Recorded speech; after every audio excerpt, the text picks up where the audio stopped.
Olá pessoal, estamos aqui em mais um quadro A Nutri Responde, nosso próximo videocast. Hoje nós vamos falar um pouquinho sobre nutrição esportiva e performance. Lembrando vocês que estamos toda semana na rádio com o nosso quadro Escutando a Nutri Responde, nas terças-feiras às 17 horas e sextas-feiras às 8h45. Hoje eu queria agradecer muito a presença do professor Alan Barra, nutricionista, e o professor Bruno, educador físico, ambos professores da nossa instituição Unipac Barbacena. Fico muito feliz, agradeço muito a vocês a presença de tirar esse tempinho para nós aqui do nosso programa. Então hoje nós vamos falar um pouquinho sobre um assunto que, se você entrar, no YouTube, se você entrar lá no TikTok, tá toda hora passando, que é sobre suplementação. E aí a gente vai falar um pouquinho dos principais suplementos hoje que estão sendo divulgados no mercado, e com um pouquinho do olhar nutricional e um pouquinho do olhar do educador físico, para a gente ver realmente se na prática esses suplementos têm efeito ou não. Tá? Então eu vou começar agora falando do queridinho de Whey Protein, Whey Protein, o nosso queridinho aí de prescrições e também de consumo aí pela população. Então eu gostaria muito, do Alan se posicionar um pouquinho sobre os tipos de Whey, qual que é o motivo da prescrição do Whey Protein, quando que a gente deve prescrever, e o Bruno depois em seguida vai falar um pouquinho o que ele vê na prática, dessas prescrições e realmente qual é o tipo de treino mais utilizado para esse tipo de suplementação. Fique à vontade. Ok, Elisa, obrigado. Eu que agradeço aí, o convite. Espero poder contribuir de alguma forma. É verdade, realmente hoje a gente tem o Whey como suplemento mais utilizado, A gente tem um marketing muito forte em cima do Whey e deve-se considerar alguns detalhes importantes, O primeiro ponto é que o Whey ele serve para você bater cota de proteína, Então, quando você estabelece um plano alimentar, desculpe, e você precisa ter uma ingestão adequada de proteína, o Whey ele entra nessa concepção. Então, não necessariamente é uma ingestão específica para quem treina, Nós temos a própria Anvisa, que ela tem um ponto lá muito relevante nesse aspecto, que em algumas situações especiais você precisa de tomar o Whey. Então, esse é o primeiro ponto. Então, da mesma forma que você precisa ingerir ovos, carnes, enfim, fontes de proteína in natura, o Whey ele serve também para esse aspecto. Questão de praticidade é um outro ponto relevante. Então você pode, de repente, em algum momento do dia, tem dificuldade de fazer uma alimentação saudável, você pode fazer essa substituição. Então a gente também aplica muito nessa questão. E, finalmente, a parte da atividade física. Quando a gente fala do Whey em relação à performance, o Whey é uma proteína completa, tem todos os aminoácidos ali que o nosso organismo precisa. O pessoal que não conhece, os aminoácidos eles são as moléculas base que formam as proteínas, como se fossem os tijolinhos do músculo. Então por isso que faz essa ligação, é bastante comum. Mas em particular o Whey ele tem um aminoácido, a leucina, que é um impulsionador, melhor dizendo, anabólico. Nós temos uma via anabólica de síntese proteica que chama mTOR, e a leucina ela está no centro dessa via, como outros fatores hormonais, como treinamento. Então é aí que se baseia a parte principal da síntese proteica em relação à utilização do Whey. No caso de momentos que se utiliza o Whey, a gente tem alguns pontos a se considerar.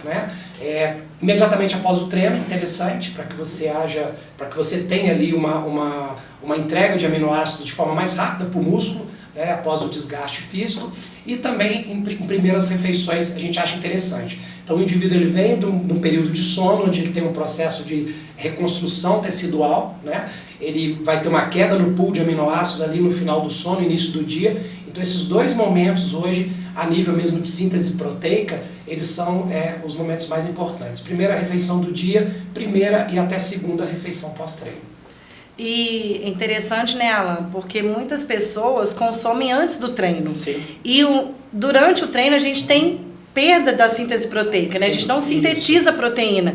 E às vezes vai estar jogando dinheiro fora, né? Porque sim. vai estar consumindo a proteína para treinar No e não momento vai adequado. utilizar. Exatamente. Então, essa dica é muito importante. É importante também. E aí, só para frisar, abrindo um parênteses, o que a Elisa falou aí, o que acontece? Nós temos impulsos que fazem a gente ganhar músculo e impulsos que fazem a gente diminuir músculo, né? Se não fosse assim, nos transformaríamos em humanos imensos. Então a gente tem esse equilíbrio, né? Que é genético, enfim, através de propulsores genéticos. E na hora que você está treinando, né, corroborando o que a Elisa falou, você tem ali lesões musculares que, nesse sentido, a gente tem essa trava, se assim eu posso dizer, mas que vai gerar uma adaptação futura, que é um crescimento, tá? Mas nada impede que se tome antes também, tá? Agora, o que acontece, até pela mesma questão de aproveitar ou não, que pré-treino a prioridade é carboidrato. Sim. Porque senão parte desse whey, ele se transforma em carboidrato, Isso. vai se transformar Vai se em usar como fonte de energia. e a gente queima, né? A função primordial do dinheiro. O dinheiro. A função primordial do whey, exatamente. E interessante isso. E assim,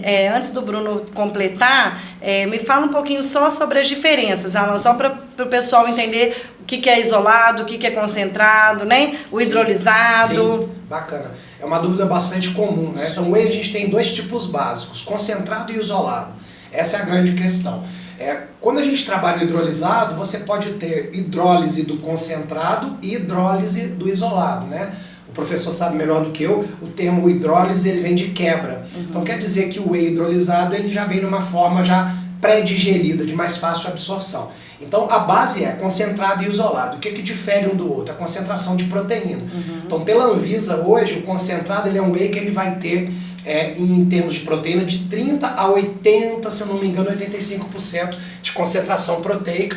E o isolado ele vai ter acima de 80, chegando a 90, 95. Uma redução de carbo. Exatamente. Então o isolado já está dizendo pra gente, olha, ele é um whey mais puro, ele vai ter muito pouco ou talvez nem tenha carboidratos e gorduras. No whey concentrado a gente já tem uma carga, ali dependendo dessa quantidade de proteína. Então se eu pego um concentrado de 40% de proteína, grande parte vai ser carboidrato, principalmente lactose. Aí é onde a galera que tem algum tipo de intolerância, alergia à lactose, né, a gente não indica o whey concentrado. Aí no caso é o whey isolado.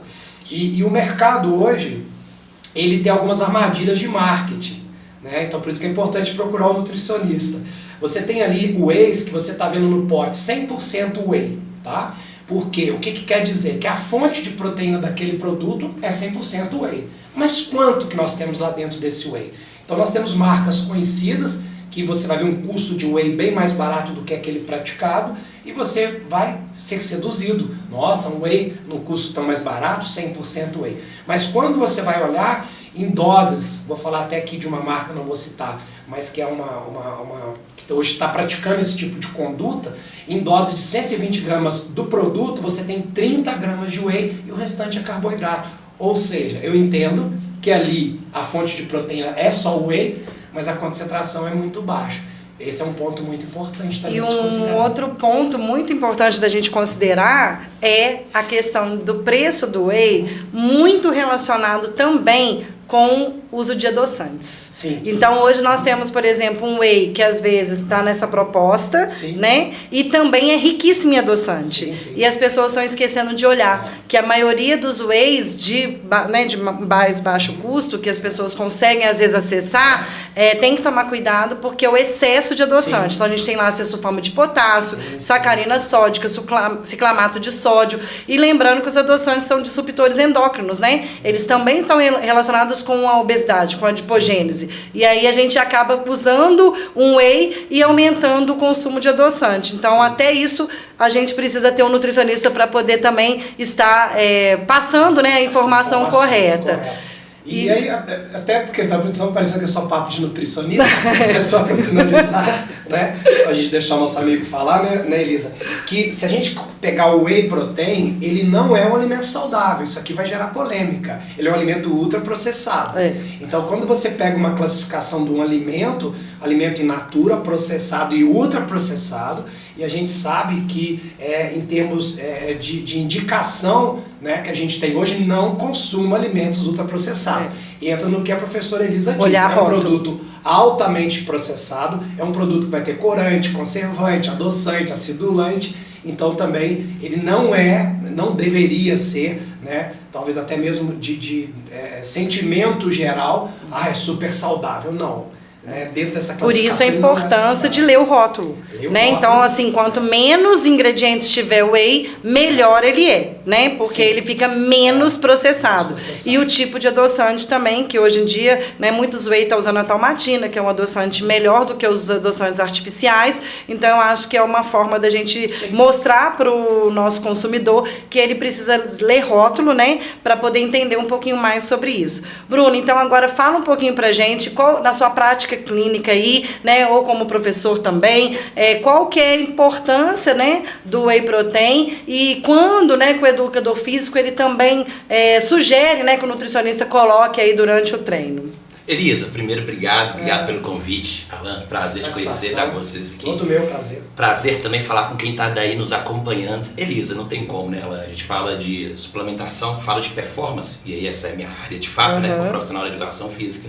Whey proteína faz parte da tríade, né? A gente pode imaginar que sempre se fala em resultado, de fato, tem uma tríade que tem que ser seguida impreterivelmente. O exercício físico tem que ser feito, tem que existir uma recuperação, e aí o Alan depois vai falar de alguns suplementos que ajudam nessa recuperação.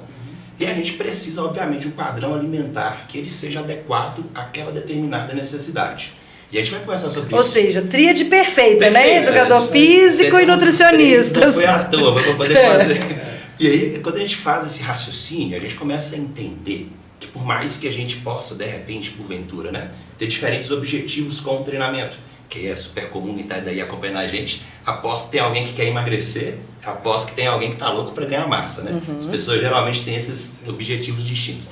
Do ponto de vista nutricional, os dois obviamente vão falar sobre isso com muito mais propriedade que eu, você tem grandes variações no que diz respeito ao padrão alimentar. Você faz um determinado padrão alimentar para quem quer massa, determinado padrão para quem quer emagrecer. Mas o treinamento, a gente não tem um treinamento que é para emagrecer. A gente não tem um treinamento que é para ganhar massa muscular. São feitas algumas adaptações óbvias de intensidade, volume. Mas o treinamento em si, ele geralmente vai objetivar o ganho de secção transversa da fibra muscular. mTOR, a via que o professor trouxe muito bem. Você vai tentar aumentar o diâmetro da fibra. Isso é hipertrofia. E essa hipertrofia, ela perpassa, ou seria o caminho principal, para você conseguir atingir esses diferentes objetivos. Então, pensando sobre essa ótica, o whey protein, ele vai ser utilizado em diversas circunstâncias e, obviamente, que vai ajudar muito o trabalho do profissional da educação física, se o indivíduo tiver esse padrão alimentar realmente adequado. Então, assim, dentro dos diversos suplementos que nós iremos conversar, talvez o whey protein seja um dos que mais comumente, na minha prática, enquanto profissional da educação física, eu acompanho a utilização pelos clientes. E é sempre importante lembrar que muitas vezes tem uma confusãozinha, muitas vezes as pessoas pensam, eu irei ao nutricionista, irei procurar um personal trainer, e esses dois nunca vão parar para conversar. É fundamental, você que está me assistindo aí, profissional da educação física, estudante de educação física, você tem que conversar com o nutricionista para ter percepção de qual é o aporte nutricional que tem sido utilizado com o seu cliente e aluno. Porque a partir do momento... E vice-versa, né? Porque imagina se o Alan prescreve um padrão alimentar, baixíssimas calorias, e eu coloco o indivíduo fazer um treino de altíssima intensidade. Sem ter acesso à planilha de treino, né? Não vai funcionar bem. Não funciona. Ou ele não rende no treino, ou ele não vai aderir ao plano alimentar. E não vai ter resultado, né? No fim das contas, né? Exatamente. Isso aí mesmo. Tem que ter esse gancho, gente, senão não vai dar certo. A gente costuma separar didaticamente, né? Eu falo muito na sala de aula, quer dizer, você separa a dieta para um lado e treino para o outro por uma questão didática. Isso. Mas não é uma engrenagem que não tem como funcionar separadamente. É o que o professor acabou de falar, né? É só mesmo uma questão de entendimento que às vezes a gente faz essa separação, né? Mas na prática tem que estar conciliado.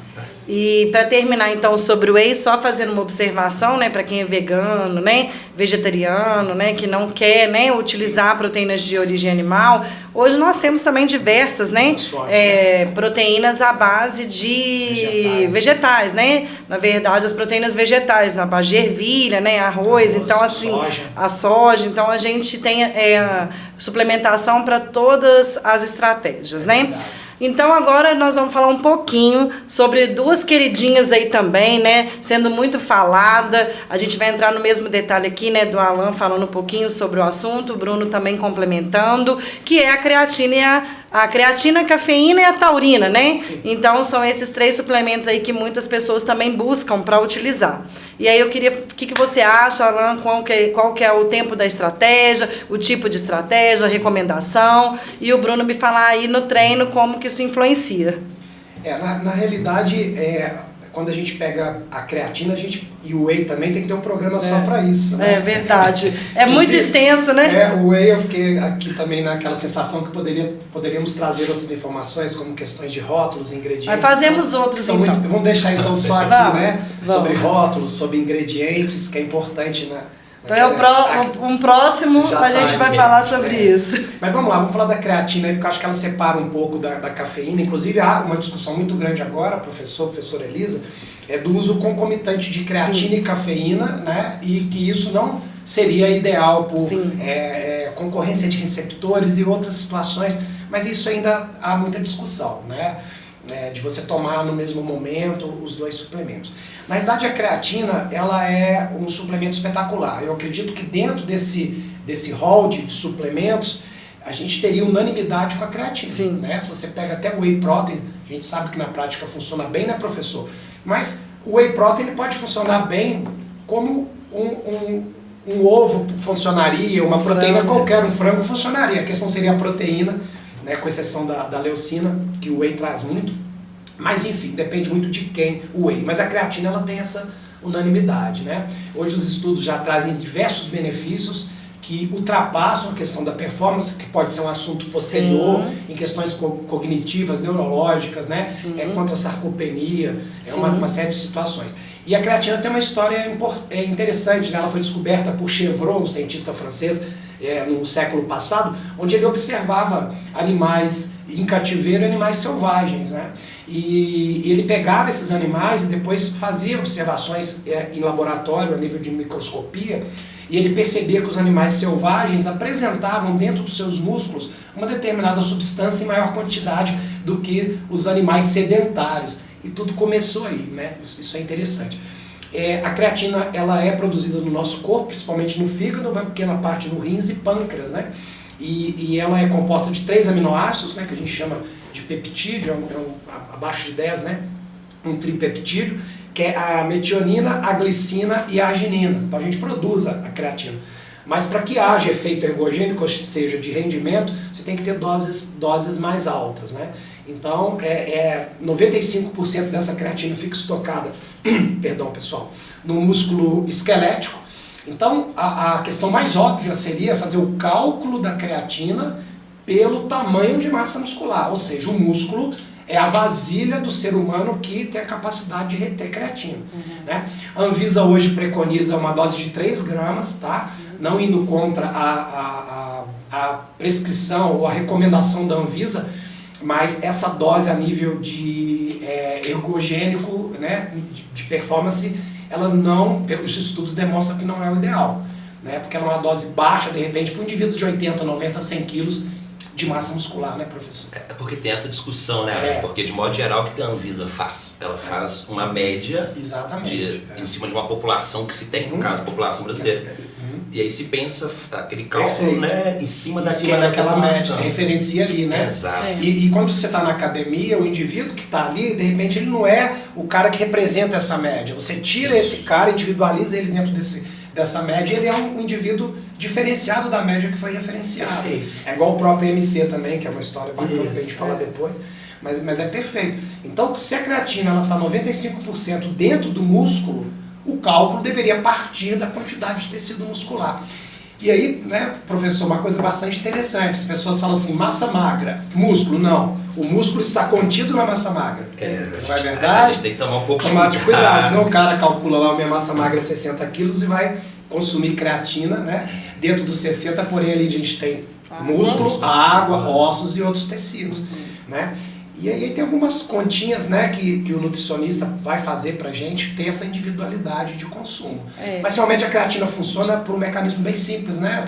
É apresentador de fosfato para ressíntese de ATP, então é bem simples Acredito que essa simplicidade é que seja o segredo do grande sucesso. segredo do sucesso. E essa extensão, né, da creatina para outras situações clínicas, né? A gente pode usar em meio, né, com idosos, hoje está sendo muito bem estudada, até na área hospitalar para recuperação, sarcopenia, idoso né, é fundamental caquexia. utilizar. E eles falam, né, de 3 a 5 gramas, que Sim, né, o que a gente 5 gramas pode seria utilizar. interessante para essa questão terapêutica. A dose recomendada seria mínimo de 3, né? E até 5 gramas. 5 gramas seria bacana. E eu hoje concordo com a Alan aí, que ela é uma das queridinhas, né? E todo mundo deveria usar, né? Não é e só... acredito na academia, né, também quando você percebe lá que o seu aluno está usando a creatina, ele melhora assim o desempenho. Né? O que você acha, Bruno? Não tem como a gente dizer que a creatina não é uma das preferidas. E de fato tem que ser uma das preferidas, porque talvez até do ponto de vista literário, creatina seja o suplemento que a gente tem mais bases bibliográficas, né, para poder. E o Alan levantou 2 aspectos que são muito interessantes, que a gente tende a imaginar sempre o aumento da performance. E quando eu falo de aumento da performance, posso que você de casa também está imaginando, alguém jovem, super saudável. Na verdade não, a gente tem que aumentar a performance em indivíduos que são acometidos por algumas doenças. Antigamente falava-se muito, e aí não sei se quem está de casa vai lembrar, que a creatina faria mal para os rins, que tem que tomar muita água. Não há nenhuma publicação que dá retenção hídrica, né? Dá retenção hídrica intramuscular. Isso. Pelo contrário, a creatina ela já é utilizada para tratamento de paciente renal. Sim. Então, se vocês forem em alguns hospitais que tem paciente renal, interessante estão utilizando creatina. Principalmente que faz hemodiálise, né? Que a gente pode trabalhar mais com proteína. Olha só, né, que contraponto, né? Até do início de toda aquela especulação de fazer mal. É o famoso senso comum, né, que as pessoas ainda têm. E assim, gente, a creatina, ela vai otimizar os seus resultados quanto ao treinamento por uma questão muito simples. O Alan até começou a trazer com o mecanismo, mas basicamente, quando você faz exercício físico, seu corpo começa a fadigar. É natural. Quem não acredita em mim é só fazer exercício e me fala se não vai fadigar. Com certeza. Você começa a fadigar. E a creatina ela vai otimizar esse processo de recuperação. Então você vai perceber, quando você estiver tomando creatina há um tempo, aquele determinado exercício que você tinha muita dificuldade, de repente ele fica um pouco mais fácil. Porque aquele padrão de fadiga, ele vai sendo levado para cima. A creatina não é eu tomei agora e ela vai fazer efeito no treino, não. Ela não é assim. Ela depende do estoque, né? Ela depende do estoque. Então esse uso, antigamente se discutia muito usavam a questão do pré-treino. carregamento também, né? Que era necessário fazer 2 a 3 semanas de carregamento, de pré-loading, que a gente chama, e depois você fazia uma fase de manutenção. Hoje já se sabe que isso não procede. Lá na frente todo mundo vai estar igual. Né? Isso aí, o efeito da creatina é o estoque que tem. Isso. E até mesmo o uso, né, da creatina, né? O ideal é que seja feito com carboidrato para melhorar a absorção. Todo potencializador de insulina é bom para qualquer tipo de proteína. Sim. Então, quando você trabalha, por exemplo, a creatina com carboidrato de índice glicêmico mais alto, uma dextrose, uma maltodextrina, até mesmo o oximase, né, que vem do amido de milho, que ele tem um índice glicêmico mais comportado, mas ele traz muito osmolalidade para absorção intestinal da creatina. Então, você potencializa quando você usa com carboidrato. Mas é importante a gente também analisar o contexto de saúde desse indivíduo, para a gente não ficar julgando muito açúcar nele, né? Com certeza. Então, com certeza. Enfim, essa situação ela é importante, né, da gente comentar. Falar de suplementação, né, gente, é muito assunto, né? Mas a gente volta aqui, prometo, nós voltamos aqui novamente para uma outra roda de suplementação, né, de falar de outros e até complementar esses que a gente propôs hoje. Mas para a gente finalizar, vamos falar um pouquinho sobre a cafeína e taurina, né? A taurina também hoje, né, a gente conhecia a taurina dos energéticos, né? E hoje a taurina também tem vários estudos mostrando benefício, né, na taurina em relação à parte também neurológica, né? E não só na parte ergogênica. E eu queria que vocês falassem um pouquinho sobre a taurina e a cafeína e essas combinações também. Tem experiência aí, professor, com alunos que utilizam cafeína? Acredito que sim, né? A cafeína é bem mais comum, né? A taurina, se for parar para pensar, ela tem um efeito neurológico que é interessante. Eu vou dar um gancho para que você fale, depois eu complemento. Eu queria passar a vez aí, né, para você educado, só os nutricionistas estão aqui, né? Mas está sendo bacana aí, tá bem legal. Bem, então vamos lá. A cafeína é usada há milhares de anos, né? Então isso é bastante interessante para a gente abordar aqui, né? Então, vários alimentos possuem cafeína, o café é o campeão, né? O nome ali já diz tudo, chá verde, chá preto, chás, enfim, guaraná, então a gente tem a cafeína. A cafeína, na verdade, ela é o estimulante do sistema nervoso central. Então, a ação da cafeína, ela não é direta sobre o músculo, não. Ela aumenta a frequência cardíaca e a frequência respiratória através de um estímulo do sistema nervoso central. Com isso, a gente tem uma resposta excitatória que vai levar o metabolismo a aumentar, né? O metabolismo aumentando, a gente começa a liberar ácidos graxos ali, né, dos triglicérides, né? Os ácidos graxos começam, aí tem uma ação um pouquinho de adrenalina, tem algumas questões de hormônios envolvidos ali nessa situação. Então, por essa excitação da cafeína, por isso que ela é usada para emagrecer, para definir, né? Ela é utilizada para essa questão de emagrecimento. Ela aumenta a frequência cardíaca, aumenta a frequência respiratória, a pessoa fica mais excitada, o corpo trabalha mais, né? Aumenta a temperatura termogênica. Toda vez que você aumentar a temperatura, gente, então a tendência natural de que o emagrecimento aconteça. Termogênese, o princípio básico é isso. Liberou calor, está queimando calorias, né? Uma coisa está ligada à outra. E aí a taurina, ela vem de encontro justamente nessas bebidas, né, energéticas, porque a cafeína ela tem esse poder excitatório e ela poderia, por exemplo, diminuir a concentração da pessoa. E a taurina, nessa questão, né, cerebral, ela trabalharia melhorando a concentração. Então, uma equilibra a outra. A taurina também, no sistema cardíaco, principalmente no coração, ela atua também evitando a arritmia. Então, se eu estou tomando cafeína, meu coração ele vai ter um aumento da frequência, né?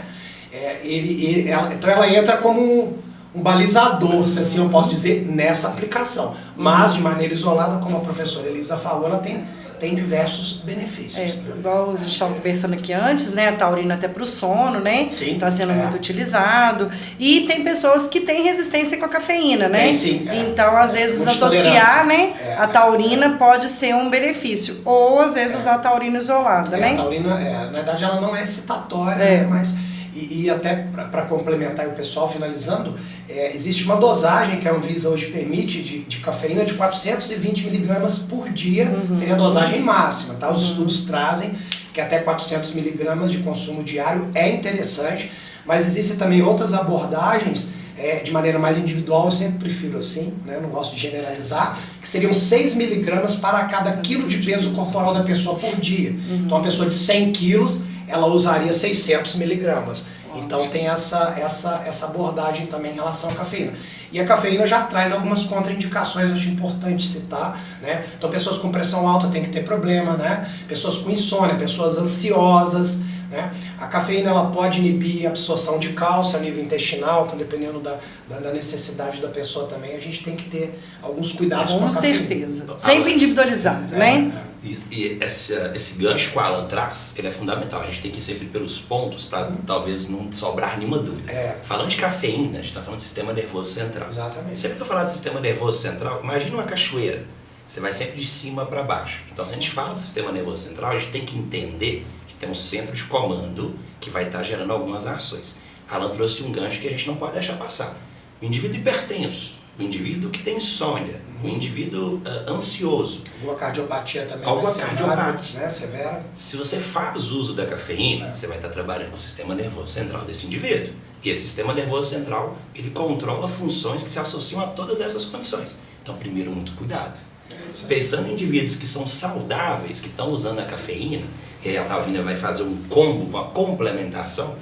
Do ponto de vista prático, qual que seria a questão? Muitas pessoas às vezes usam a cafeína e são pessoas que têm dificuldade em concentrar-se na tarefa que é proposta. O que é o treinamento físico? É uma tarefa que é proposta.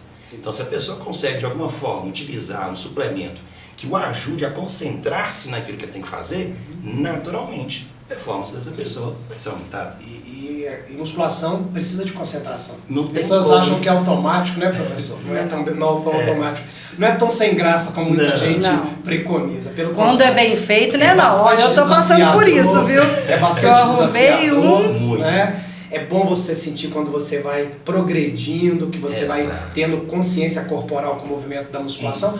E a alimentação, esses suplementos, eles vêm justamente como atores coadjuvantes daquela tríade. Né? Verdade. A alimentação né, Elisa, acredito que você vai concordar comigo, a gente não pode passar o carro na frente dos bois. Não é o whey, a creatina, ou a cafeína ou a taurina que vai fazer as coisas acontecerem. Exato. É a disciplina, é a dedicação e principalmente constância. Exato, e assim, é o que o Alan falou, não adianta, se de repente pensando nessa tríade, ou num tripé, faz um exercício com tripé que é mais fácil, você corta um dos pés, ele cai, não adianta. Então assim, as pessoas têm que ter essa concepção. E a consciência corporal, eu falo que hoje é o mais importante dentro do treino de musculação. Não é? Eu era daquelas que odiava musculação. Nossa, eu odiava, mas eu resolvi fazer porque eu acho que é hoje para qualquer tipo de performance, falo de ficar sarada não, mas é qualquer tipo de performance. Você ter consciência corporal é muito difícil, Alan. Elisa, e é isso aí. Um jogador de xadrez faz musculação, um piloto de Fórmula 1 faz musculação, ou seja, isso aí. Todos os esportes, o professor pode me corrigir se eu estiver errado, mas se eu não me engano, todos os esportes, qualquer modalidade, tem a musculação. Seja qual ela for. Então, até um jogo de xadrez. Até um jogo de xadrez. Então como é que pode ser uma coisa que não é benéfica? Né? Com certeza. Então acho que tirar esse preconceito, é monótono, é chato, não. Né? Talvez seja preguiça, né? E não preconceito. Talvez você esteja, de repente, fazendo a prática como não deveria. Não, porque, verdade. Né? Contração do músculo esquelético, a gente acontece o tempo todo. Nós três aqui sentados, você aí de casa deitado, assistindo, talvez confortável. O músculo esquelético está contraindo. Eu queria fazer um recado para o profissional de educação física. Prestar atenção, sabe, nos alunos. Sim. Porque às vezes a gente fica muito preso no personal. Eu sei, né, que financeiramente, às vezes, né, para o profissional de educação física, mas ali é muito importante a concepção e a percepção do aluno que está ali, rodando nos aparelhos. E eu senti uma diferença muito grande, vou falar da minha questão pessoal para a gente finalizar. Eu era muito contra a musculação porque eu nunca tive um olhar profissional, a não ser quando eu estava com personal. Sim. E a partir do momento que eu tive esse olhar aqui em Barbacena, numa academia pequenininha, tá? Numa academia pequenininha, eu deixei de malhar numa academia grande, fui malhar numa academia pequenininha e eu tive esse olhar. A chave virou, Alan. E eu falo isso com todo mundo. Porque esse professor, ele tem um olhar tão grande, ele olha para o aluno, ele vai lá, ele corrige. Ele vai lá, ele mostra que você está fazendo errado. Ele me ensinou a ter essa percepção corporal, fazer devagar, respiração, né? Concentrar postura, naquilo que eu estou fazendo. Exatamente. Postura. Inclusive, a minha postura é o que eu estou mais treinando. Você recrutar o músculo, né? Na hora que você está executando, você tem que pensar. Então, quando você faz o exercício para bíceps, por exemplo, se você não estiver pensando no bíceps, né, o recrutamento neuromuscular localizado. E o profissional de educação física, ele tem que ter essa percepção, e eu acho que está faltando isso muito dentro das academias. Falta, Elisa, porque como o Alan disse, né, para fazer uma contração do músculo esquelético, o profissional de educação física, propriocepção, que é a percepção que você tem do seu corpo e desse universo que nos rodeia, leva um tempo para que o aluno consiga desenvolver essa capacidade. É um treinamento para que ele aprenda a treinar. E é óbvio que aí é necessário que o profissional esteja atento a todos que o rodeiam. Aí, claro, né, Elisa, eu vou entender... Evitando lesão, né? Eu vou entender o ponto da Elisa. Ela se sentiu, muitas vezes, desassistida. E com isso, desestimular da uma prática. E não se engane, pessoal. Independente do seu tipo de trabalho. Bruno, eu fico no escritório o dia todo sentado. Bruno, eu sou uma pessoa que tem um trabalho extremamente físico. Todos vocês, sem exceção, devem praticar musculação. Perfeito. O profissional de educação física, esteja atento para que mais Elisas não se Verdade. sintam Desamparadas. Porque senão vocês vão estar trabalhando contra a própria profissão de vocês. Ô, gente, muito gostoso esse nosso bate-papo, no nosso videocast, né? A Nutri Responde, que é um projeto de extensão, né, do curso de nutrição do Unipac Barbacena. Eu fico muito agradecida, tenho certeza que nós vamos fazer uma nova roda, vamos falar mais um pouquinho sobre suplementação. E você também, ouvinte da Rádio 93.3 FM, se quiser mandar alguma pergunta, a gente junta essas perguntinhas e faz o nosso videocast respondendo elas. Pode ser assim? Vai ficar muito bom quando a gente tem a presença dos nossos ouvintes, né? Que vai poder falar sobre suas dúvidas. E a gente vai aqui respondendo o nosso quadro, a Nutri Responde. Muito obrigada. Eu deixo aqui o meu contato novamente, né? Elisa Prof Nutri, meu Instagram. @Nutrição Unipac Barbacena, também o Instagram da nutrição, e vou deixar aí nossos convidados também passar os seus contatos. Por favor, professor. Obrigado, Ana. Gente, todo mundo pode seguir, perturbar bastante no Instagram, que é para isso que existe. BrunoF.Mendes, fiquem à vontade, estou sempre à disposição. Elisa, obrigado pelo convite. Alan, obrigado pelo bate-papo. Obrigado, Elisa, professor, satisfação. E-mail nutrialan, esse barra é por extenso, @gmail.com, Instagram alan.barra, também por extenso, que é meu sobrenome. Espero vocês lá. Um abraço, obrigado. Obrigada, gente. Valeu. E assim Obrigado, terminamos. gente.